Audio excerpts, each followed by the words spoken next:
তুই বেকার ঝামেলা আমি করছিস। কোনো কথা শুনতে চাই না, ওকে ফোন করে ডাক। তারপরে হচ্ছে গিয়ে তারপর আমি আমি যেটা বলছিলাম কি,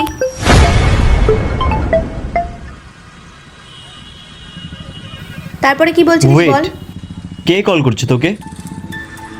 আরে আমার ছোটবেলাকার বন্ধু আমাকে নিজে থেকে ফোন করে কথা বলতে চাই, আমি ইগনোর করি তাও শোনে না। ঠিক আছে, তোর ছোটবেলার বন্ধু হলে তুই কলটা কর আর স্পিকারে দে, আর বুঝতে দিবি না আমি পাশে আছি।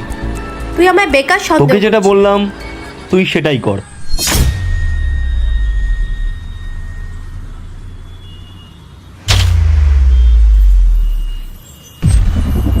হ্যালো। হ্যালো। হ্যাঁ বল। কিরে কোথায়? আরে একটু বেরিয়েছি। খাওয়া দাওয়া করে বেরিয়েছিলিস তো? হ্যাঁ করেছি। আচ্ছা ঠিক আছে, সাবধানে বাড়ি ফিরিস।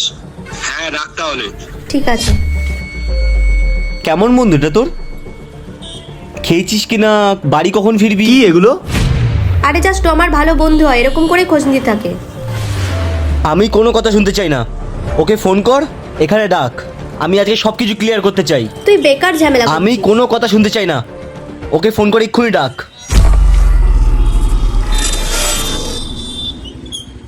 হ্যালো, একটু স্মার্ট সিটি আসতে পারবি? হ্যাঁ হ্যাঁ ঠিক আছে।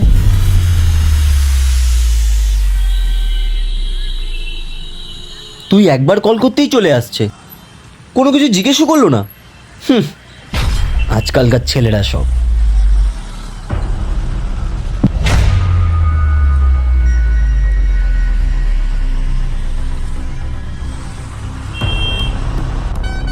কি দাদা, ভালো আছো তো? বল রিমি, কি হয়েছে? দেখ তো মিঠুন, কি বলতে চাই তোকে। রিমির সাথে তোমার কি সম্পর্ক? রিমি তো আমার ভালো বন্ধু হয়, আর আমরা একসঙ্গে স্কুলে পড়তাম। শোন, তোকে একটা কথা বলি, এই সন্দেহ জিনিসটা না খুব খারাপ। আজকাল এই সন্দেহের কারণেই ভালো ভালো সম্পর্কগুলো শেষ হয়ে যাচ্ছে। যাকে ভালোবাসিস তাকে বিশ্বাস করতে শেখ। সন্দেহ এমন একটা জিনিস যার কারণে কত সম্পর্ক শেষ হয়ে গেছে।